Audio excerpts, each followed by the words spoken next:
আজকে আমি চলে এসেছি আমার কিচেন রুমে। আজকে সকালে কিন্তু আজকে চাটা কিন্তু আমিই করব। তোমরা আমার কিচেন রুমটা দেখো। আমার কিচেন রুমে তোমরা দেখো আমার কিচেন রুম।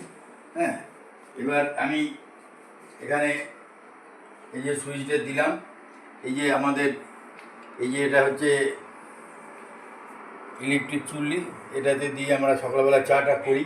তোমরা দেখো আমি কি সুন্দর আমাদের এই ইয়ে, আর এই যে আমাদের এখানে তোমরা দেখতে পাচ্ছ আমাদের সমস্ত গ্যাস ইয়ে আছে, এখানে সমস্ত সব ব্যবস্থা থাকবে। আমার রান্নাঘরটা কত বড় রান্নাঘর তোমরা দেখতে পাচ্ছ।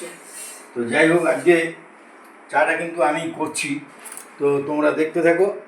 তো এই এটা নিজের কাজ কিছু নিজেও করা উচিত। সবসময় বাড়ির লোকের চাপ মানে দিই না আমি।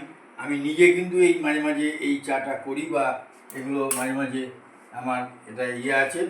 তো যাই হোক, হ্যাঁ, প্রতিদিন আমি মানে চাটা হচ্ছে। আর আমি লিকার খাই, আমি কোনো কিচ্ছু না, শুধু প্লেন লিকার খাই আমি। তাই ঠিক আছে, তো চলো দেখো আমার সমস্ত কীভাবে পরিপাটিভাবে আমার এই রান্নাঘরটা সাজানো আছে তোমরা দেখো। হ্যাঁ, খুব সুন্দরভাবে সাজানো আছে।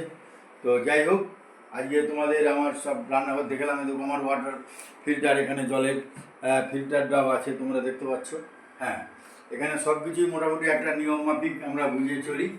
আর আমার তো দেখতে পাচ্ছ এখানে রান্নাঘর খুব পরিষ্কার পরিপাটি। কারণ মেয়েদের আমি একটা কথা সবসময় বলি যে রান্নাঘর তোমরা দেখো আমার বড় রান্নাঘর কত সুন্দরভাবে পরিপাটিভাবে সাজানো। তো যাই হোক, আজকে আমি চা করলাম, আমি যে কাজ করছি তোমাদের দেখলে তোমরা। আমরা নমস্কার, আবার নতুন নতুন ভিডিও নিয়ে আমাদের সঙ্গে দেখা হবে।